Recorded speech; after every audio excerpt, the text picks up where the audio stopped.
Es el momento de Conexión Mi País. Bienvenidos.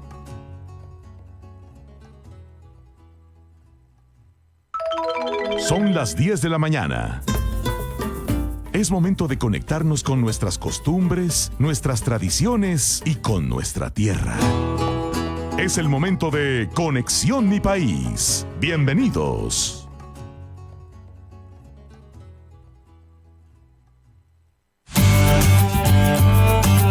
Los venezolanos del mundo están invitados a pasar un rato de diversión y buena compañía en Conexión Mi País, Venezuela. Desde el Salto Ángel al teleférico de Mérida, Conexión Mi País, Venezuela los espera con muchas sorpresas más. Martes 10 de la mañana a través del Facebook Live de La Visión ATL o en nuestra aplicación de La Visión Radio. Disponible en Android y iOS. Conexión Mi País, Venezuela. ¡Qué chévere!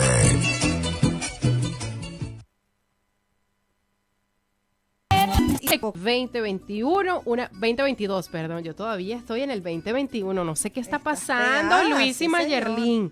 Yo me quedé en el 2021, no, oye, 2022. Sí. Bueno, aquí estamos completamente en vivo. Esto es Conexión Mi País Venezuela. Me encuentro por acá con Luis, Mayerlin y un invitado muy especial.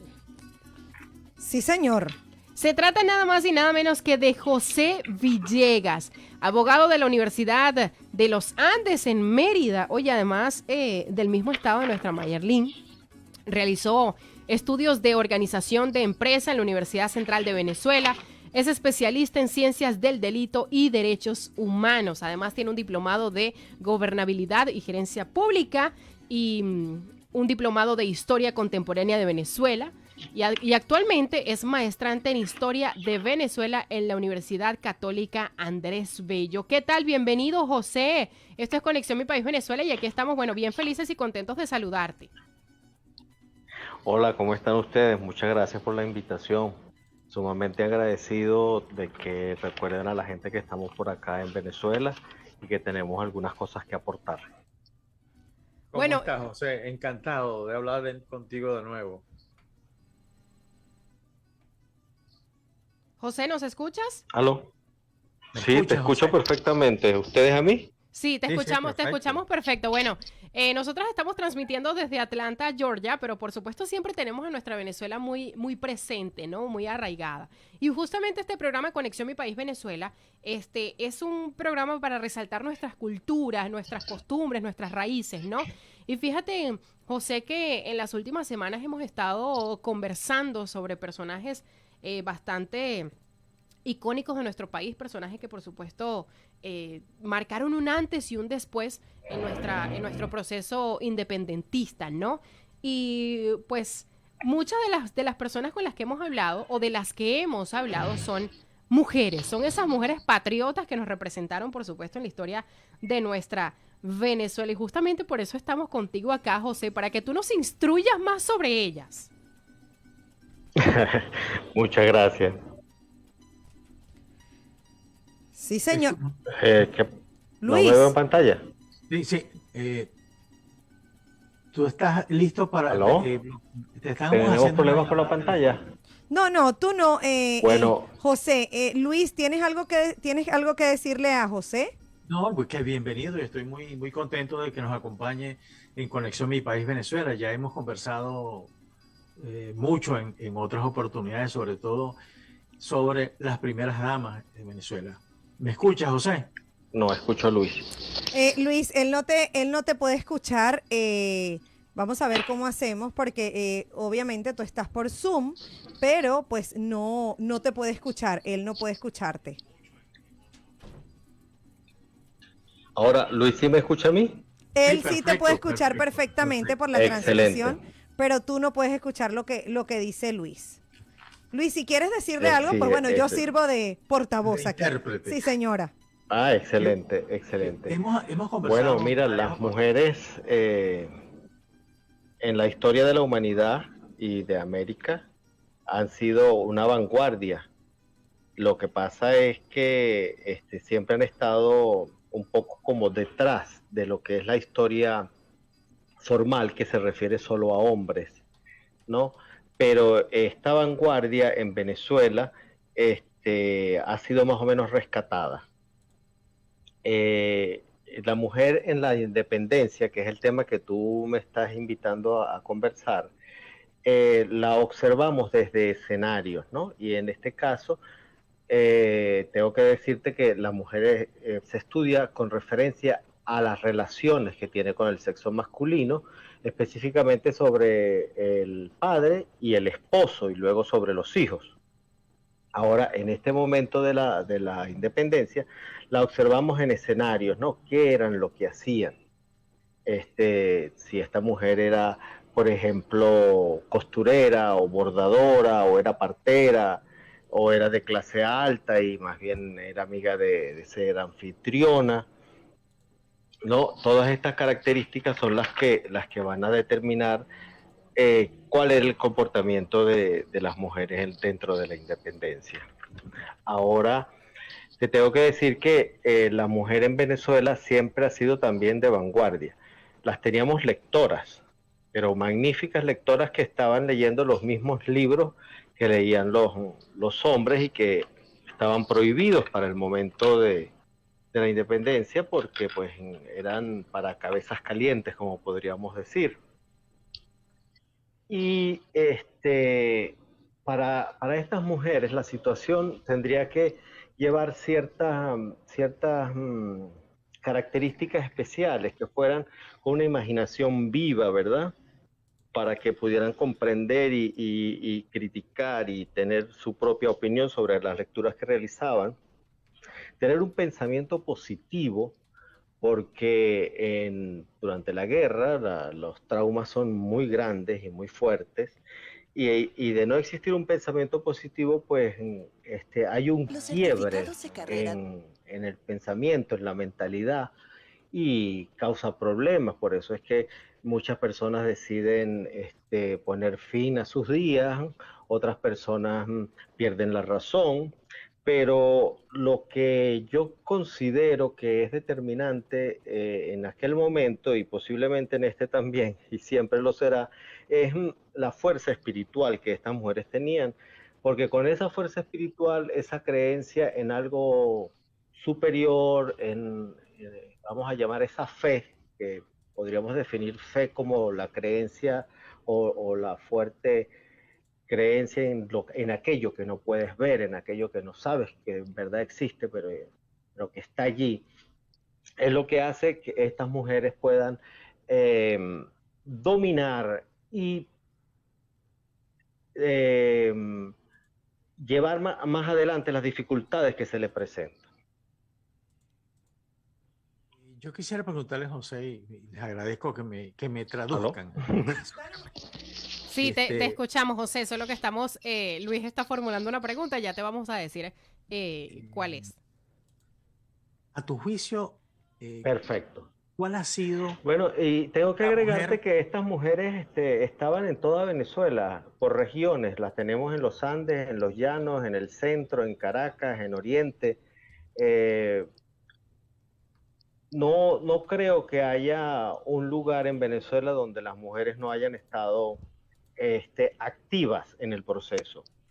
Y esta actividad era interesantísima porque podía ser desde estar acompañando a las tropas hasta ser de espías, de informantes,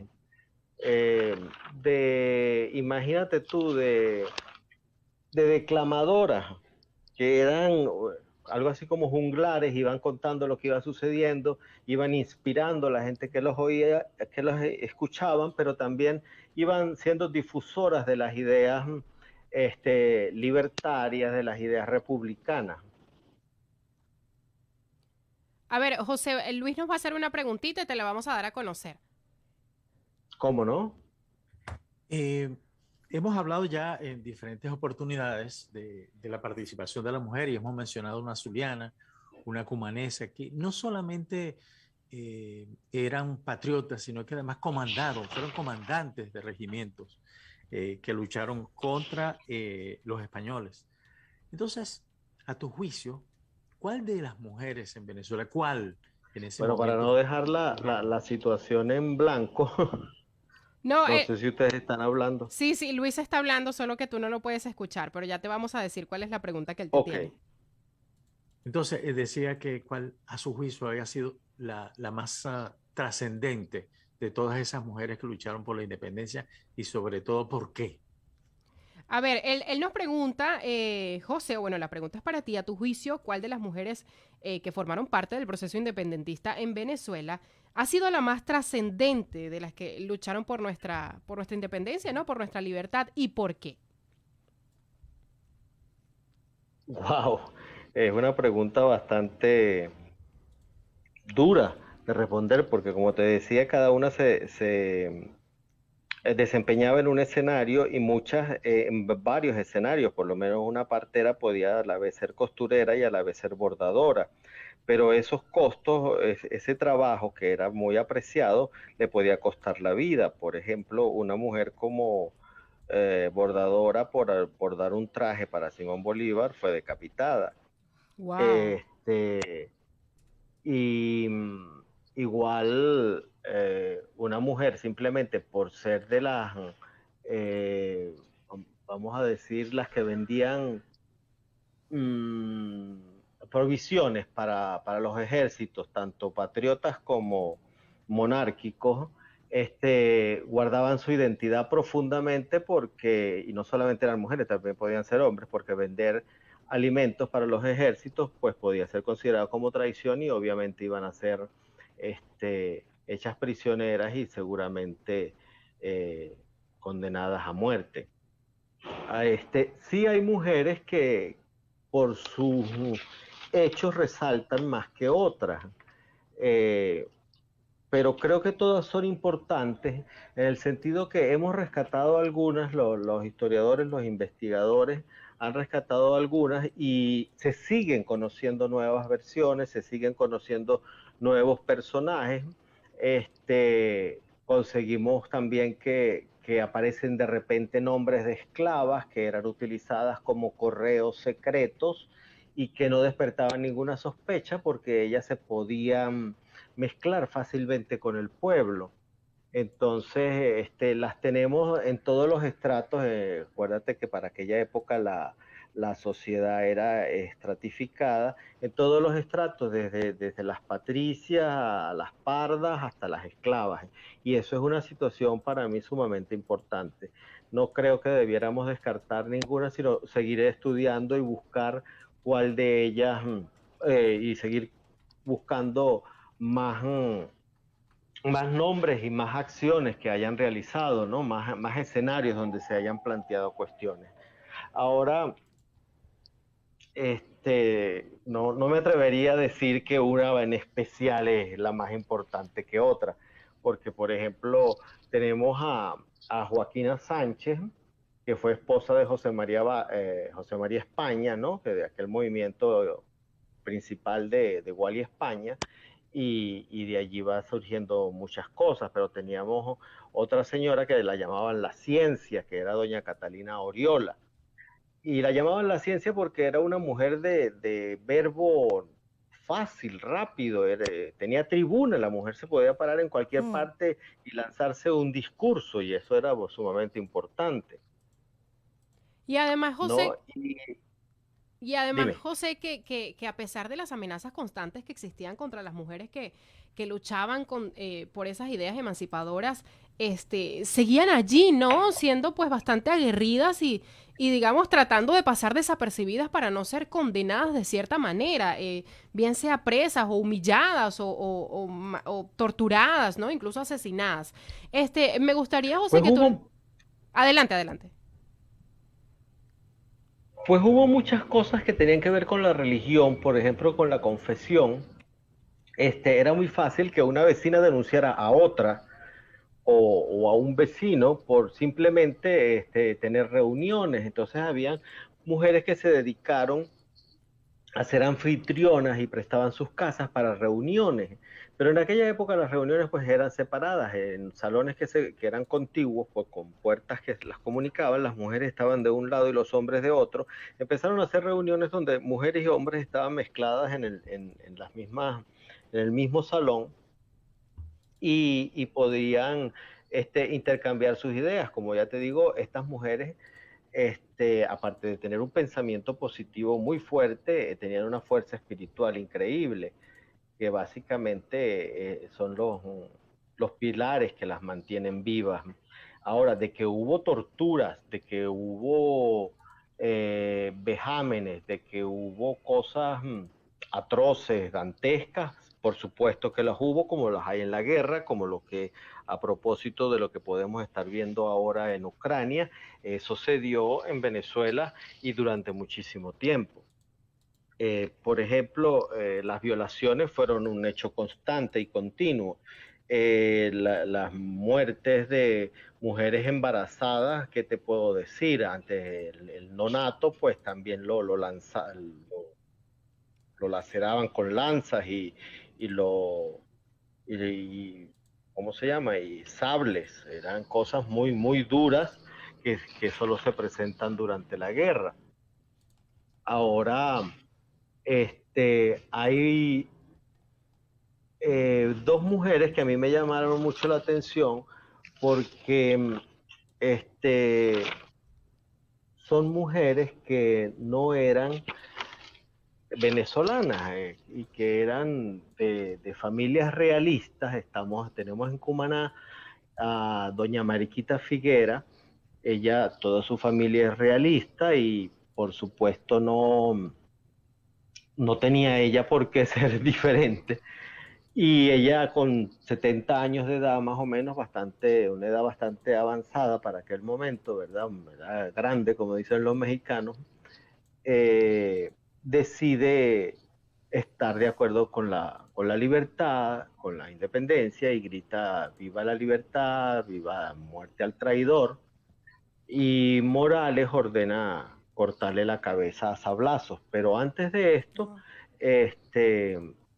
doña Mariquita pues estuvo emplumada, que era una costumbre muy religiosa y antigua, que estaba incluso en las 7 tablas, y era que bañaban a la persona en miel y después en plumas de gallina, y la amarraban con las manos hacia atrás y la montaban en un burro y la paseaban por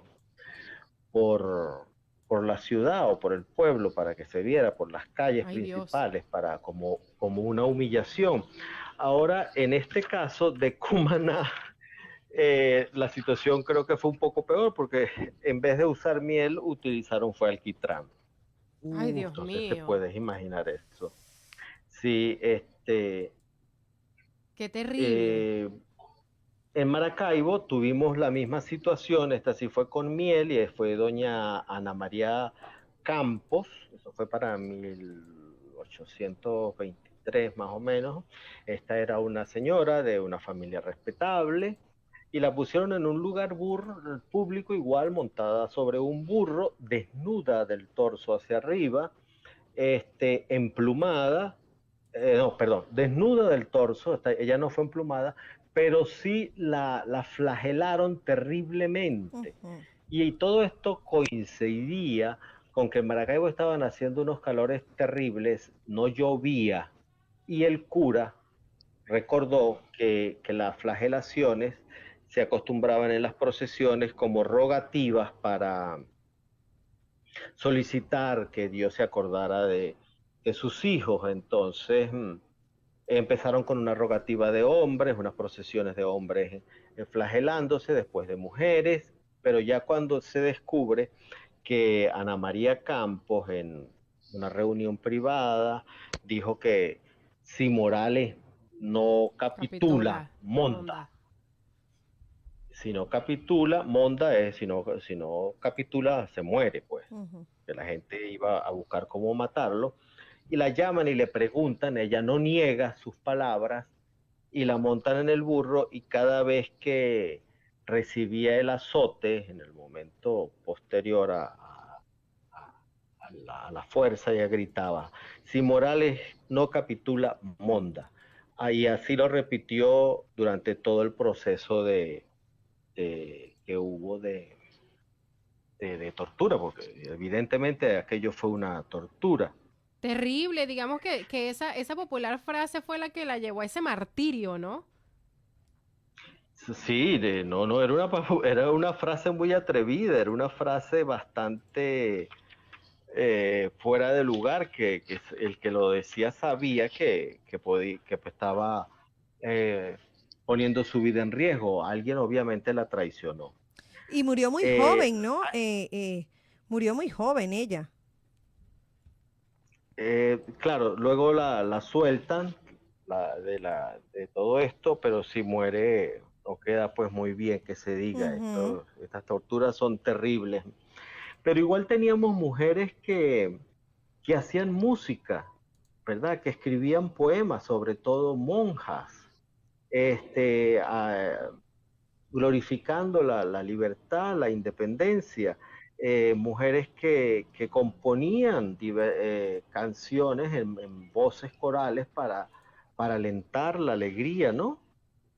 Y de las cosas interesantes es que esta gente viajaba en grupos. Por ejemplo, si una familia emigraba, vamos a llamar que la emigración o a entender que la emigración era dentro del territorio de Venezuela, entonces de los llanos pasaban a Cumaná para mejorar un poco la situación o calmar los ánimos. Ellos se iban en familias completas, hombres, mujeres, niños, criadas, madres, tías. Este, era una situación bastante eh, fuerte porque no era una mudanza de una familia, no estamos hablando de la mudanza de un individuo, sino de toda una familia y todo lo que aquello puede acarrear, ¿no? Eh, Había mujeres sepultureras, que es sumamente interesante y Wow. que tiene que ver con muchas cosas, porque estas mujeres que iban acompañando a los hombres en la guerra, que eran las que llamaban troperas, eh, nadie las contó a las troperas, nadie sabe cuántas fueron, nadie hizo una numeración y una lista de todas estas son las mujeres que van con nosotros. Y estas mujeres se ocupaban no solamente de cocinar, sino también de cuidarlos, de lavarlos, de limpiar heridas, entonces a su vez eran enfermeras, también se cuidaban de darle cristiana sepultura a los fallecidos, pero que también eran unas medidas profilácticas, sanitarias necesarias, porque el tifus pues podía hacer desastres, que efectivamente también en algún momento resultó que el tifus apareció y terminó matando más gente. Oye, José, mira, una de y tenemos que hacer un cortito receso comercial, pero me gustaría que nos hablaras un poquito sobre Luisa Cáceres de Arismendi, porque fue una de esas jóvenes que desde muy chica, pues, digamos que vio una de las formas o la torturaron de una de las formas más terribles, y no solamente eso, sino que ella, quien era esposa de Juan Bautista Arismendi, quedó embarazada muy De Juan jovencita Bautista. a los 17 Ujú. años y ella fue recluida y torturada además en una cárcel y tuvo que ver lamentablemente la muerte de su bebé, ¿no? Que no solamente eso, sino que su bebé estuvo, si mal no recuerdo, unos días allí frente a ella, o sea, el cadáver del bebé frente a ella, unos días como otra forma de tortura. Entonces me gustaría que al regresar de comerciales nos hablaras un poquito sobre su historia, ¿te parece? Sí, cómo no, con mucho gusto. Bueno, amigos, estamos en Conexión Mi País Venezuela. No se despeguen comerciales y ya regresamos con mucho más. Ya regresamos con más de lavisión.radio.net. Mantente conectado en Facebook, Twitter, Instagram. Como La Visión ATL.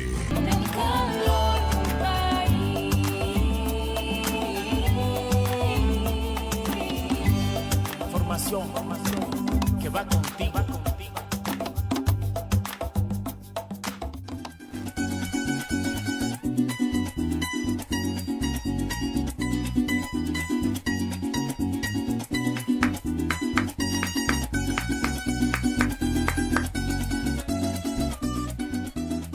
Ajá, estamos de regreso, mis estimados amigos.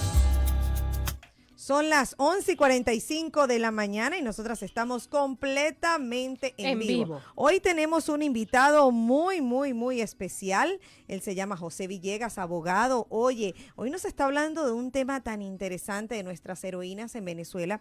Y fíjate tú, mi querido José, si estás allí en sintonía, si nos estás escuchando, ¿verdad? Perfectamente. Sí, claro, perfectamente. Fíjate que nosotros siempre en Conexión Mi País Venezuela recordamos o tenemos efemérides y siempre estamos hablando sobre nuestros, a ver, ¿cómo se le puede decir? Nuestros héroes venezolanos, ¿no?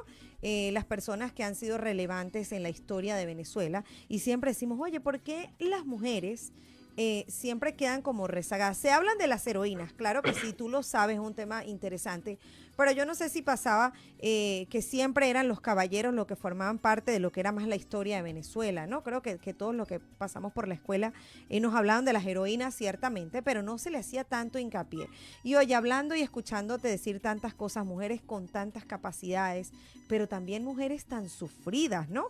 Mujeres que sufrieron muchísimo. Terrible. También, que, oye, pasaron situaciones increíbles que tú dices, wow, yo realmente estoy sorprendida, ciertamente uno conoce historia de muchas heroínas, pero hay otras que impactan, ¿no? Completamente.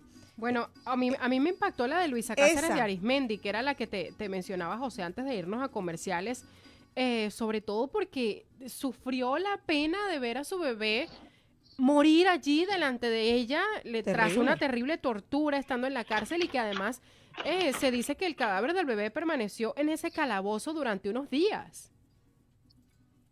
Sí, efectivamente. La situación de Luisa Cáceres es muy interesante porque es una situación de que a mí románticamente me gusta asociarlo con el amor que había entre Luisa Cáceres y su esposo Juan Bautista. Pero que los llevaba a ser cómplices, ¿no? Pero recordemos que era la guerra y las situaciones se planteaban en los dos bandos, ¿no? Entonces Juan Bautista Arismendi dispuso que todos los ciudadanos, hombres o mujeres, clérigos, religiosas, que hablaran en contra de las ideas independentistas, libertarias, republicanas, pues serían pasados por las armas. De la misma situación se hacía del otro lado de los monárquicos, ¿verdad? Te recuerdo que las troperas eran mujeres que se vestían de hombres y hombres que a veces se vestían de mujeres, y esto era una circunstancia de que no tenían ni siquiera ropa, se aceptaba cualquier tipo de donación, las costureras medio hacían algo para poder vestir a la gente, incluso había que dotarlos de cobijas, entonces se crearon fábricas de alpargatas, fábricas de zapatos, por supuesto fábricas de armas y de pólvora. Pero ya Luisa Cáceres viene a ser importantísima porque sufrió muchísimo, como sufrieron todas. No te puedo decir que unas tuvieron algún privilegio, porque las que eran ricas quedaron muy pobres y llegaron a estados hasta de mendicidad. Wow. Y allí se daba la situación de que pedían ayuda a Simón Bolívar en cartas, porque algunas eran parientes de Bolívar, otras eran conocidas, otras eran vecinas, y solicitaban ayuda a Bolívar, y por supuesto las monárquicas solicitaban ayuda al rey, como fue el caso de María Antonia Bolívar, que en su hacienda de Macarao ella ayudaba a los españoles y a los canarios, y finalmente, después de pasado todo, ella mantuvo una, vamos a decirte, una subvención del rey de España cuando ya todo había pasado, y pudo pelear todos los bienes que fueron perdidos por la guerra, ¿no?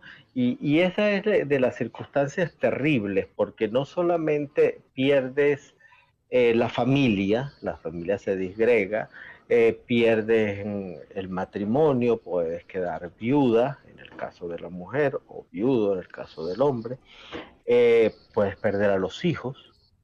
Y ese es más o menos el caso de Luisa Cáceres de Arismendi. Ella es apresada, puesta Castillo en Papatar un tiempo, de allí la sacan y la traen a Caracas. En Caracas estuvo un tiempo en el convento de las Clarisas. Luego deciden llevarla a las, creo que ya eran las Bóvedas en La Guaira, eso desapareció. Y de allí la mandan a Cádiz. Cuando decide Mozo mandarla a Cádiz, a España, pues hay un problema en alta mar y naufragan, son atacados. Ella logra sobrevivir y finalmente llega a Cádiz, y al llegar a Cádiz, pues obviamente vuelve a quedar presa. Le piden que como en la Edad Media, adjure, ¿no? Reniegue de todos sus pensamientos y que diga que ahora ella es súbdita leal del rey, y ella, por supuesto, se niega. Y presa en Cádiz, puede salir de allí en una especie de fuga y llega hasta Filadelfia. Y en Filadelfia, mucho tiempo después, regresa ya nuevamente a Margarita. Entonces es una vida terrible. Ahora, el hecho de que una madre pierda a su hijo con una mala alimentación, sin un tratamiento médico básico, que en ese tiempo pues no sería tan básico, pero sí tendría alguna ayuda, ¿no? Y que por supuesto no lo puede amamantar, no sabemos qué problemas pudo haber tenido aparte de no poderlo alimentar, pues no fue una situación sencilla. Como persona, como mujer, el hecho más importante de la vida de la mujer, pues es la maternidad. Y perder un hijo y verlo muerto a su lado y no poder hacer absolutamente nada, es de las cosas más duras que pueden pasarle a uno. Eso es una tortura. Claro. Que ya lo que estaba sufriendo de tortura era suficiente como para haberla dejado en libertad, porque ya había pagado todo lo que por condena jurídica podría haber tenido. Eso es lo que pienso, pero allí también tenemos a la sobrina de José Félix Rivas, por lo menos María del Rosario Ascanio y Rivas, sufrió muchísimas penalidades.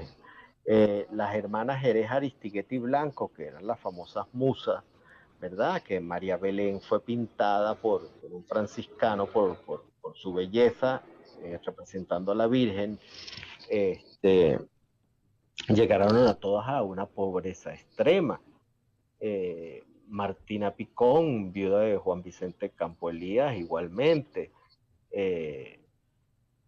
La esposa de Martín Tovar y Ponte, Rosa Galindo, huye a su esposo, Martín Tovar, le dice: mire, vete fuera de Venezuela, vete para Filadelfia, para Nueva York. Se supone que esta gente era de patricios, y le dice: aprende a coser y a lavar para que te puedas mantener.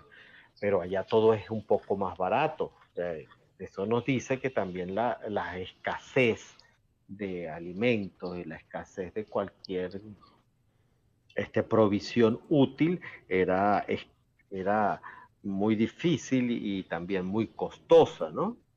Tenemos el caso de María Ignacia del Pumar, que era hija del conde de Boconoy Masparro, ¿no? Que había comprado su título nobiliario y se casó con Nicolás Pulido. Entonces la familia del Marqués y la familia Pulido llegaron a ser realmente una especie de anillo de hierro y de fuerza total en la zona, en Barinas.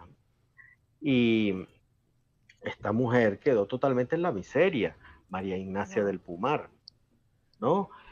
Una familia Sojo Herrera, que logran irse a San Tomás, se ganan la vida amenizando fiestas, tocando arpa e instrumentos en bailes para negros. Te podrías imaginar lo que eso significaba para una familia de clase alta de Caracas, ¿no? Claro, no, la Entonces, humillación total, digamos, ¿no? La humillación total. Ahora, de todas estas mujeres, por supuesto, el Aulia Ramos, o el Aulia Eulalia Burós, que es como la conoce mucha gente, pero ya era realmente Eulalia Ramos. Primero se casó con alguien de apellido Velázquez, tuvo una niña, y también le sucedió lo mismo, no la pudo amamantar y la niña murió en sus brazos, ella huyendo por montes hasta que pudo regresar y viene y se casa en segundas nupcias con un británico que es William Charles Chamberlain. Y es el famoso asalto a la Casa Fuerte en Barcelona. El esposo, el británico William, le da un arma y le dice, si logran entrar a la casa, porque esto era otro asunto, los asediaban y los cercaban las ciudades de tal forma que la gente tenía por hambre o por enfermedades, terminaba quebrándose y entregándose, ¿no? Una de las tácticas quizás más antiguas en guerras. Y le dice William a su esposa, mira, aquí está esta arma, yo tengo la mía, si llegan a entrar a la casa, te suicidas, júrame que te vas a suicidar. Ay, Dios. Y yo también me suicido y no quedamos, no nos dejamos aprender. Y ella lo jura. Pero cuando entra el tropel de gente a la casa, ellos son separados por aquella turba de gente y escucha en algún momento el disparo de la pistola de su marido y ella se da cuenta que ya su marido se ha muerto y que es el turno de ella, pero la agarra un soldado español y la saca y le dice, mire, si usted reniega de todo lo que está diciendo y jura lealtad al Dey, salva su vida. Y ella lo escucha, lo medita, no puedo pensar todo lo que pudo imaginar en aquel momento. Sería muy arriesgado de mi parte, ¿no? Muy ligero. Pero toma el arma que de alguna forma era pequeña y la tenía escondida porque pues el soldado no la observó, no la percibió. Perdón que estoy tomando agua.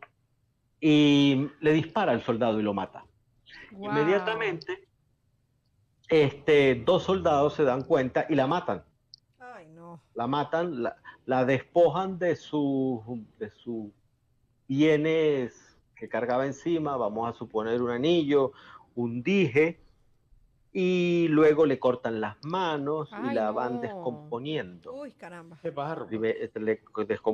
cortan las orejas también y la van descomponiendo de tal manera que es una muerte, aún después de muerta, la pena sí continuó, ¿no? Y era una pena muy... Eso fue un acto totalmente barbárico.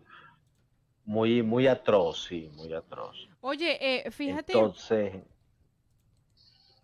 Fíjate que Luis nos quiere hacer una pregunta, ya se nos está acabando el tiempo, mi estimado José, pero antes de despedirnos quisiéramos, escuchar también esta pregunta que nos tiene Luis y por supuesto tu aporte al respecto. Sí, con muchísimo gusto. Sí, efectivamente nos quedan escasamente 2 minutos, pero yo sé que la pregunta requiere mucho tiempo, pero al menos algo que nos indique, que nos dé en 1 minuto y medio luces sobre eso. En los tiempos modernos, en democracia, en todo esto que vivimos, a mujeres que se les puede llamar heroínas. Él nos pregunta si en los tiempos modernos hay mujeres a las que se les pueda llamar heroínas.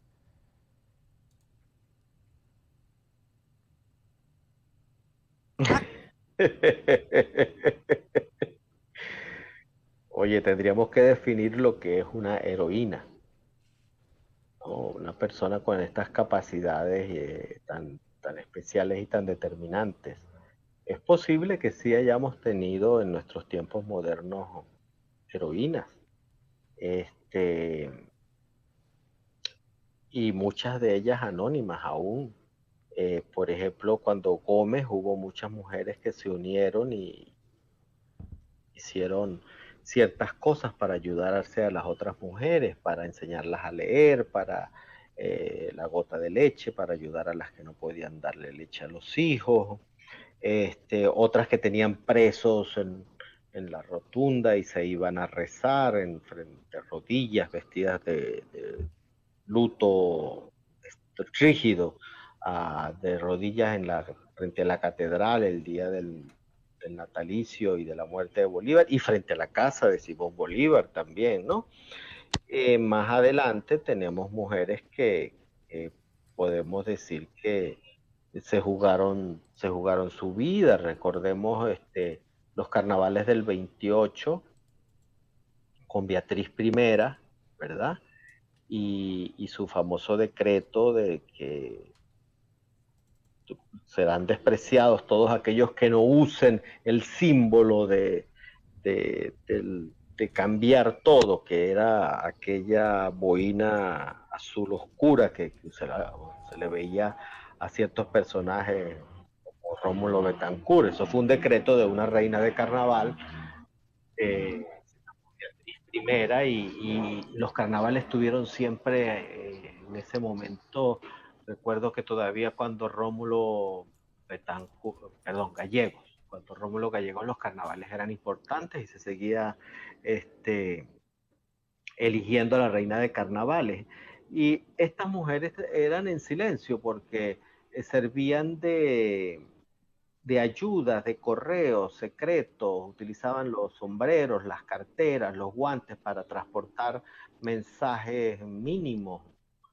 Y cuando meten presa a la gente que acompañaba a Beatriz, se hizo una serie de cuestiones que para mí son importantísimas, que las mujeres se nombraron madrinas de los presos, ¿no? Entonces cada una de estas mujeres más o menos anónimas adopta un preso para llevarle comida principalmente y para tenerlo en contacto con su familia, porque muchos eran del interior y su familia no estaba acá. Entonces sí hemos tenido unas mujeres con unas características bien especiales que podrían ser tomadas como por encima de la media normal, ¿no? Ahora, regresando al tema, quería contarte que hubo una mujer en Villa de Cura que fue fusilada el 10 de febrero de 1814. Y su nombre era Consuelo Fernández.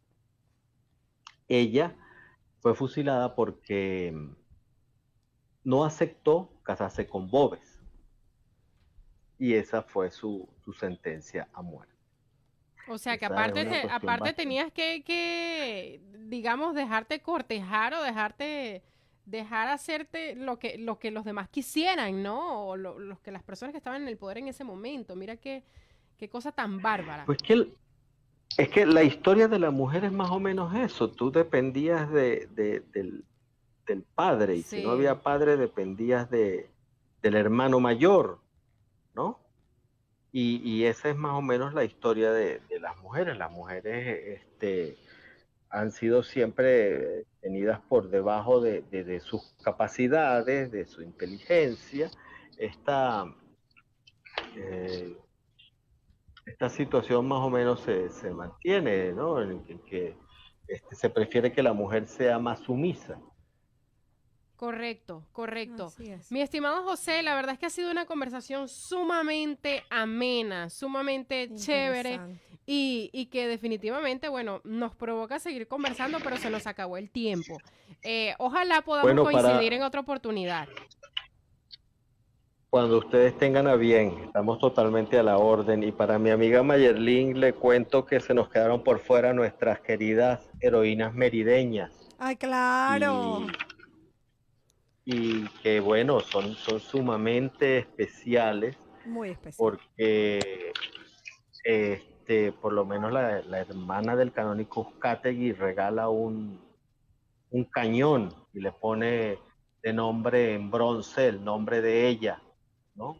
Entonces, es una situación muy importante. Y tenemos a María Simona Corredor en Mérida también, le regala la primera casa a la República, para que allí la patria tenga su primer donativo y una casa donde funcionar para ciertas reuniones. y está María Rosario Nava, de las heroínas de Mérida, que le cargó el fusil al hijo porque tenía la pena de que tenía el brazo enfermo, y caminó con él hasta Timotes cargándole el fusil hasta que el brazo mejoró y ahí lo entregó, pero ella no podía permitir que su hijo fuera burlado porque no pudo ir a luchar por la patria. Y así tenemos seguramente en muchos estados de Venezuela mujeres que desconocemos. Y bueno, ustedes que también están siendo unas grandes heroínas al comunicarse con tanta gente y transmitir esta información. Bueno, siempre será un placer hablar sobre nuestra Venezuela, independientemente de que ahora estemos en otras fronteras, siempre va a ser súper agradable para nosotras y además seguir aprendiendo sobre la historia, porque son tantas cosas las que uno desconoce, José, que es realmente interesante ponerse a hablar, a dialogar con personas como tú, como Luis Velázquez, que nos instruyen tanto. Así que muchísimas gracias, José. Ojalá podamos coincidir en otra oportunidad y bueno, que siga siendo pues exitoso en el área de la historia. Oye, que por cierto, tú tienes un libro, ¿cierto, José? No, estamos trabajando en varias cosas. Son trabajos largos porque no solamente lleva la investigación, sino que después la redacción es un poco más lenta, ¿no? Correcto. Estamos trabajando en la historia contemporánea, o por decir más actual, ¿no? No contemporánea es otra cosa. Una historia más actual, más presente sobre las primeras damas de Venezuela. Es un espacio que está allí vacío y que tenemos que tratar de complementar, porque es cierto, el presidente es el primer ciudadano del país, pero su esposa es la primera esposa del país. Y esto es como una especie de yin-yang, si no está el uno o si falta el otro, no funciona muy bien la cosa. Y esto se ha quedado en el tintero porque como son mujeres, posiblemente no les interesa. Pero hay cosas sumamente interesantes sobre las mujeres que han estado como primeras damas en Venezuela. Muy interesante. Sí, señor, muy Andrea, interesante. Mayerlin, Luis, muchísimas gracias. Estoy muy agradecido por su invitación y bueno, por acá siempre a la orden. Gracias a ti, Luis. Fue José, perdón. Acá Luis, Mayerlin y bueno, mi persona estaremos siempre agradecido contigo y por supuesto este espacio, vamos a ver cómo de otra manera cómo coincidimos para también seguir hablando sobre nuestra historia. Gracias, José, y bueno, que ese libro yo sé que será exitoso porque son cosas sumamente interesantes de las que muchos no se atreven a hablar. Así que muchísimas gracias, José, y bueno, que tengas un lindo día. Hasta luego, un mucho gusto. Gracias a ti también, Luis. Muchísimas gracias a todas las personas que estuvieron en sintonía. Gracias por, contactarnos con ese excelente invitado. De verdad que qué bueno es conocer tantas personas con tanto conocimiento, ¿no?, de nuestra historia. Muchísimas gracias a todos, Luis. Como siempre, nos vemos el próximo martes en Conexión Mi País Venezuela. Mi estimada Andrea, gracias a todos. Cuídense mucho, mis amigos, que la pasen bien. Aquí les dejamos nuestras redes sociales, Facebook, Twitter, Instagram. Estamos en YouTube, Spotify, TikTok como La Visión ATL. Descarguen nuestra aplicación. Y que vivan los Leones del Caracas, ¡Claro! caramba, ¡bravo! Por supuesto. Oye, descarguen nuestra aplicación, es completamente gratis. Nos vemos el próximo martes, sí señor, a partir de las 10 de la mañana. Recuerden en seguir en sintonía. Ahorita en pocos minutos viene nuestra compañera Alexia Ríos Hayashi con buenas tardes, tenga usted. Nos despedimos, nos vamos al son de nuestra buena música venezolana. Que la pasen bien, mis amigos. Cuídense mucho.